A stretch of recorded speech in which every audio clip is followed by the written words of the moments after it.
While lawmakers debate whether to send more military aid to Ukraine, some nonprofits are doing what they can to help out. Stephen Moore of the Ukraine Freedom Project joining us live from Kiev this morning. Stephen, good morning. Hey, Shelly, great to see you again. Good to see you. You just returned to Ukraine this week. Talk to us a little bit about the mood now today compared to the other times that you've been over the last 2 years.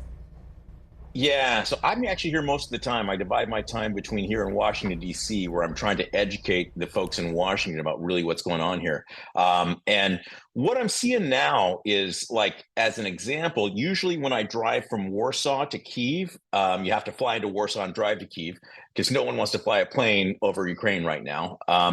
But what I usually see is military convoys. I see swarms of Humvees. I see American weapons coming to aid Ukrainians. And I did not see any of that on the highway to Kyiv yesterday. So that's of concern. My friends at the front say they are, for every 20 shells the Russians launch at them, they're shooting one back. So the situation here is pretty dire. And, Congress is debating and debating and debating, and people are dying. People are dying is the message here, and funding for Ukraine, you know this full well. It's held up in Congress. Explain to people who may not understand, because it sometimes gets away from the top of the news over the last 2 years, why is continued American support for Ukraine so important right now? Big picture.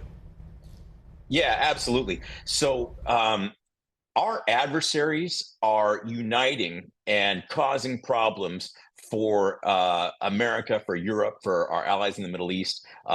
Shelley, you'll appreciate this. The Iranians send drones that the Russians use to send into my neighborhood. In fact, the Russians are aiding Hamas in Iran in their fight against Israel. So the bad guys are uniting against us. And Vladimir Putin is not going to stop and say, hey, listen, I've got a sliver of Ukraine. I'm going to be happy. He has said that he is going to go into NATO countries, Poland and Latvia and Lithuania. And at that point, it becomes a very big American problem. And right now, we are sending relatively inexpensive weapons to Ukraine. And in a couple of years, we could be sending the very dear lives of our sons and daughters, San Diegans, people at Miramar. Stephen, we've known for months, years about Iran's involvement and where their fingers are planted in all of this. Many still calling that the U.S. government needs to do something to be able to continue to support them.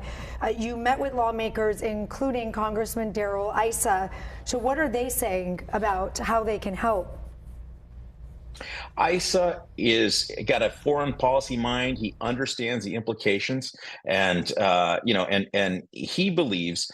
Here's what I say a lot. There's a famous Winston Churchill quote: "You can always count on the Americans to do the right thing after they have tried everything else." And I think that's where we're at now, is that there's a lot of debate in Congress. There's a lot of people coming up with kind of strange ideas about why we should or should not support Ukraine. But at the end, a majority of the Senate, a majority of the House of Representatives, and a majority of the U.S. people want additional aid to Ukraine and recognize the threat to America.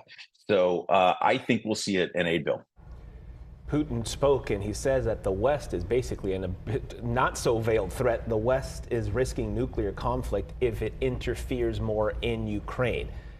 How do you guys take something like that from a guy like Putin, and how should the West, how should the U.S. take those words? Putin was trained in the KGB. He was, during the Cold War, he was in East Germany as a KGB agent. He lies. He lies a lot. If you recall from the Tucker Carlson interview, he argued with Tucker about Poland starting World War II when it invaded Germany. Okay, so this is where Putin comes from. And, we cannot dismiss this, but at the same time, he's actually been using this rhetoric since September of 2022. I remember sitting here in Kyiv and listening to it and thinking, well, I'm first on the target list, and I'm still here. Let's talk a little bit about, Stephen, the Ukraine Freedom Project, what you're doing to help the people there.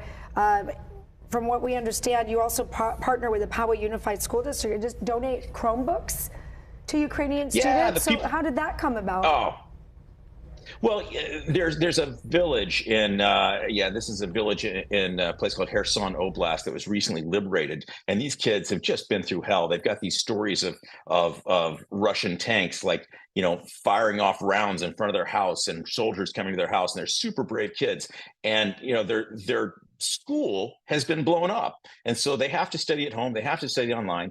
And the people at Poway Unified School District, TJ Zane is a good friend of ours, and the San Diego County Prosperity Foundation helped us get these Chromebooks to this small village, to these beautiful, brave kids in this recently liberated village in Ukraine. Unreal. What do you hope San Diegans are going to take away just from this discussion that they're watching with you? Because as I mentioned, the problem here seems to be this is unbelievable. 2 years now since this war started.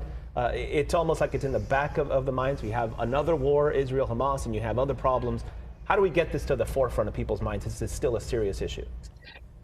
Yeah, we don't have another war. We have another front on the same war. And again, Russia, China, North Korea, Iran are all collaborating to cause problems throughout the world. And if we give up American leadership in Ukraine, then you're going to see Russia roll through Ukraine.